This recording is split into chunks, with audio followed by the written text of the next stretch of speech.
pelajar hebat di seluruh Indonesia. Apa kabar? Jumpa lagi dengan saya. Salam sehat dan tetap bersemangat dalam menambah wawasan. Dalam video kali ini, kita akan membahas materi Bahasa Indonesia kelas 8 bab 9 tentang meningkatkan kegemaran membaca. Generasi hebat Indonesia, kalian mungkin pernah mendengar moto pengetahuan adalah kekuatan yang tak terkalahkan.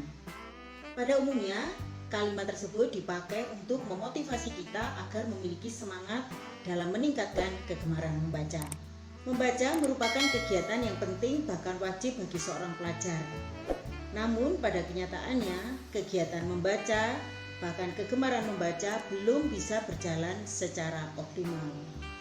Masih banyak pelajar yang lebih suka mendengarkan informasi dari apa yang dikatakan orang daripada menggali sendiri melalui membaca dari sumber yang terpercaya dan akurat. Hal ini terjadi karena satu, masih banyak di antara kita yang belum memahami manfaat membaca bagi masa depan. Yang kedua, masih menganggap bahwa membaca hanya untuk mengerjakan soal-soal dan tugas yang diberikan oleh Bapak Ibu guru atau untuk menyelesaikan pekerjaan ulangan. Jadi, kalau tidak ada ulangan, maka siswa tidak akan membaca. Oleh karena itu, pembahasan kali ini kita akan fokus pada satu tips untuk meningkatkan kegemaran membaca.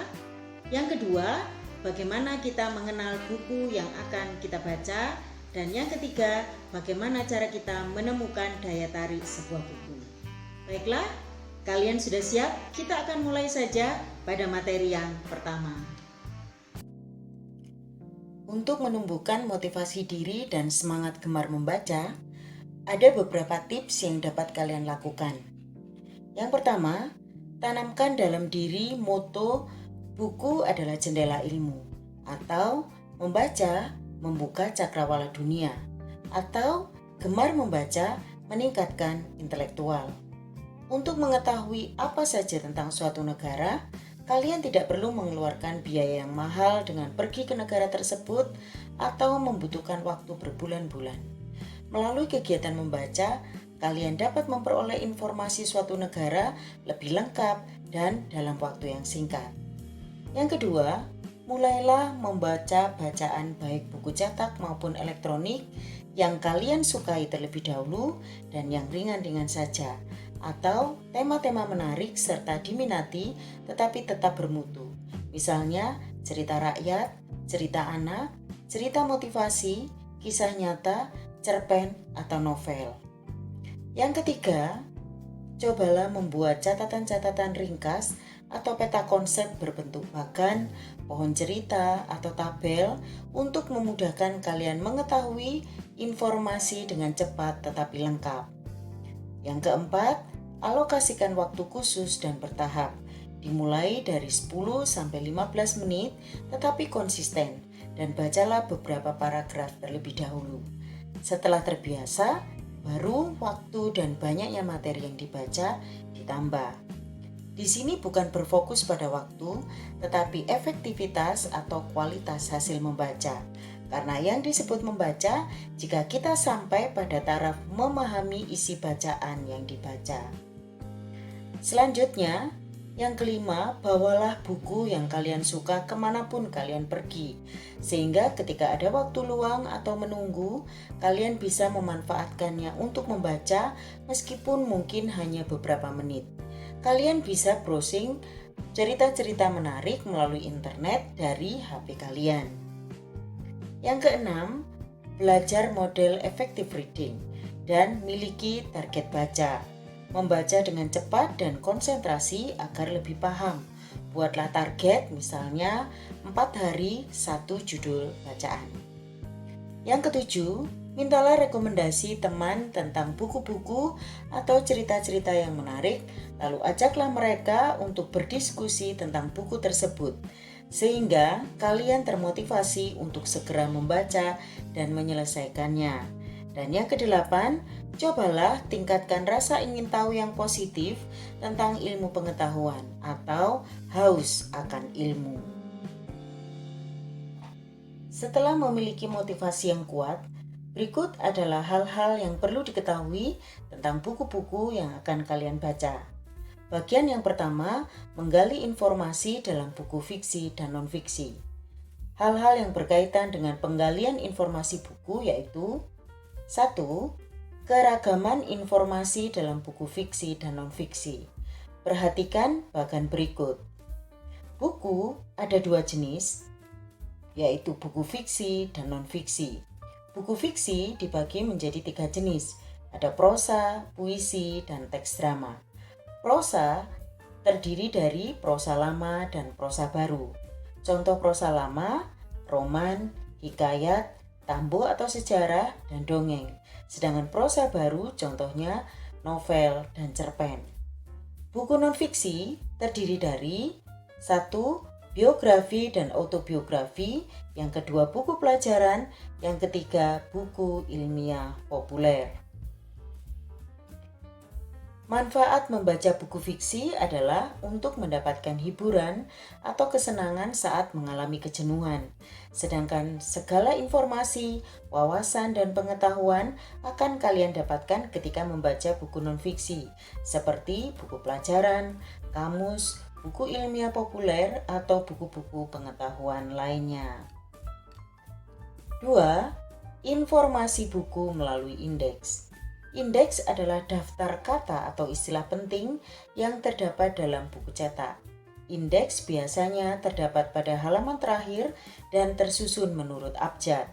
Fungsi indeks untuk memberikan informasi mengenai halaman tempat kata atau istilah serta penjelasannya dalam buku tersebut. Kata-kata yang tercantum dalam indeks ditulis berdasarkan huruf awal atau alfabetis.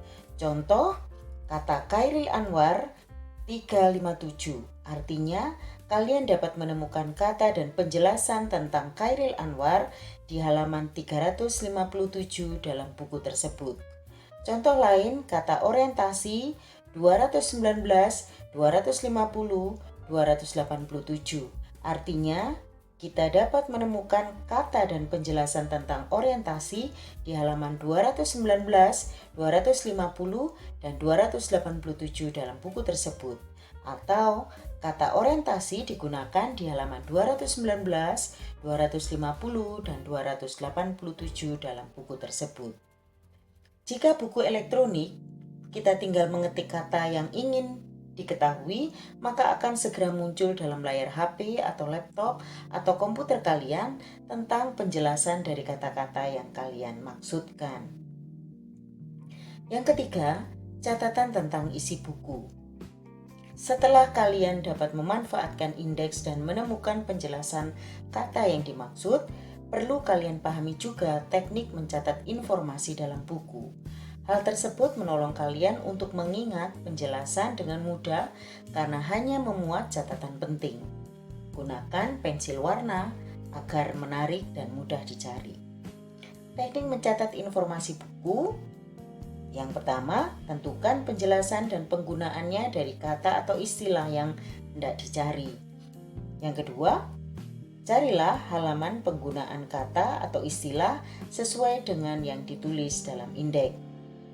Yang ketiga, pahami penjelasan dan penggunaan kata atau istilah tersebut. Dan yang keempat, catatlah bagian yang penting dari penggunaan kata atau istilah tersebut. Generasi Hebat Indonesia, bagian yang kedua pembahasan kita adalah membuat peta konsep dari isi buku fiksi dan non-fiksi. Ketika akan menghadapi ulangan, pada umumnya pelajar mengalami kebingungan dalam belajar karena catatan yang terlalu banyak. Membuat peta konsep merupakan solusi yang tepat agar kalian dapat belajar secara efektif dan efisien, menghemat waktu, tetapi hasilnya maksimal. Peta konsep umumnya berisi ringkasan bagian-bagian penting dari buku yang kalian pelajari. Peta konsep dapat berupa pakan maupun tabel dengan aneka bentuk dan warna menarik sesuai selera agar kalian berminat serta bersemangat untuk mempelajarinya. Perhatikan contoh peta konsep dalam bentuk tabel dan bagan berikut ini.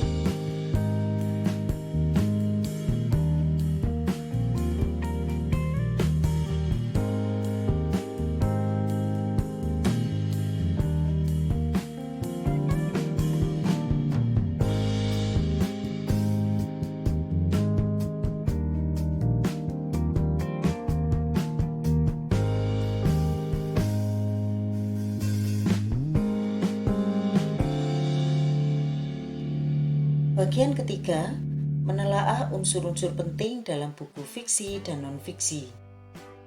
Bagian A, langkah-langkah menemukan daya tarik buku fiksi dan non-fiksi. Untuk menemukan daya tarik sebuah buku, baik fiksi maupun non-fiksi, beberapa langkah yang dapat kalian lakukan yaitu: 1. Bacalah buku secara keseluruhan. Gunakan teknik membaca cepat untuk menemukan kesan umum. Yang kedua, jika buku fiksi, pahami makna unsur-unsur intrinsiknya. Sedangkan untuk buku non-fiksi, pahami kelogisan serta kejelasan hubungan antar gagasan dan faktanya. Yang ketiga, catatlah hal-hal yang menarik berkaitan dengan isi, bahasa, dan ilustrasinya. B. Daya tarik buku fiksi dan non-fiksi. Daya tarik buku fiksi dapat kita temukan pada unsur intrinsik, unsur ekstrinsik, cover, dan gambar ilustrasi. Pada unsur intrinsik, daya tariknya dapat kita temukan melalui tema yang unik atau tokoh yang menawan dan pandai berkarakter, latar yang mengesankan, alur yang menegangkan, bahasa yang menarik, misalnya penggunaan ungkapan, dialek, gaya, dan amanat yang menyentuh. Sedangkan pada unsur ekstrinsik, daya tarik bisa kita temukan melalui sosial masyarakat, biografi pengarang, budaya masyarakat, peristiwa sejarah atau politik. Adapun daya tarik buku non-fiksi dapat kita temukan melalui informasi penting, kelengkapan data, kebenaran informasi, kelogisan argumen, opini yang menarik dengan bukti yang relevan, orisinalitas gagasan, dan ilustrasinya.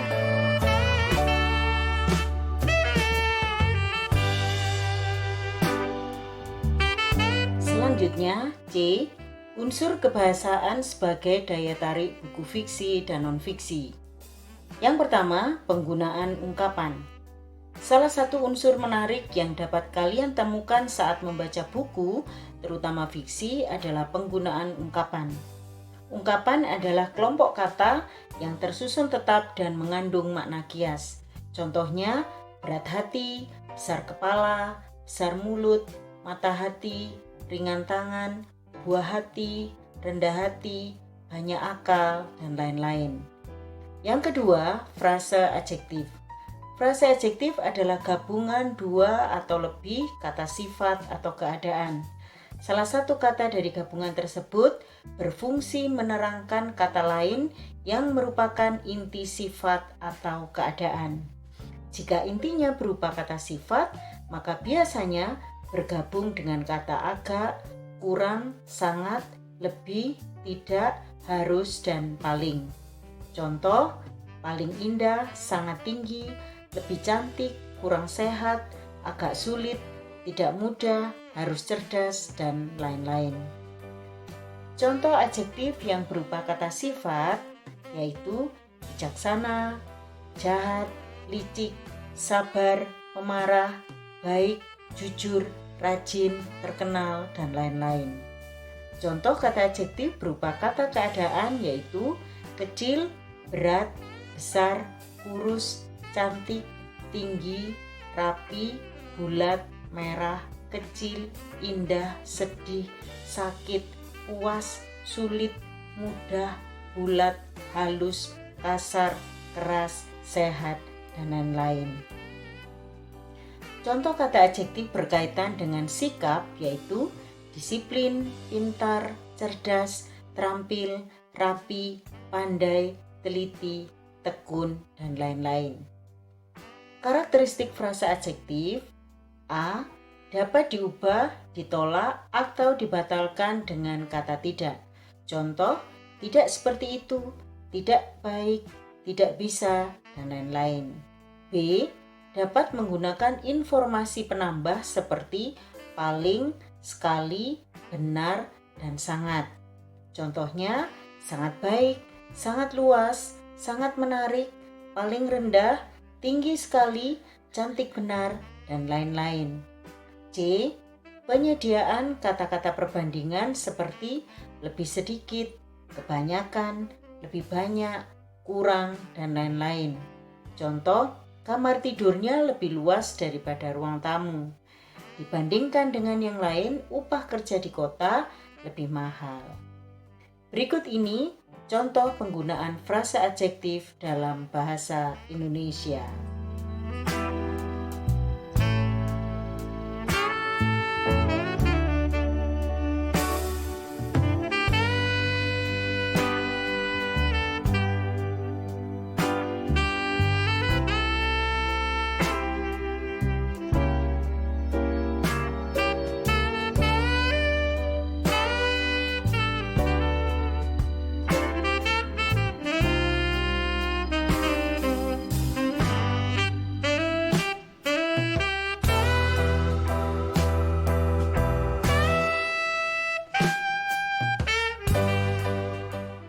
Demikian tadi materi pembahasan kita kali ini, dan semoga setelah ini kalian memiliki semangat untuk terus giat dalam meningkatkan kegemaran membaca.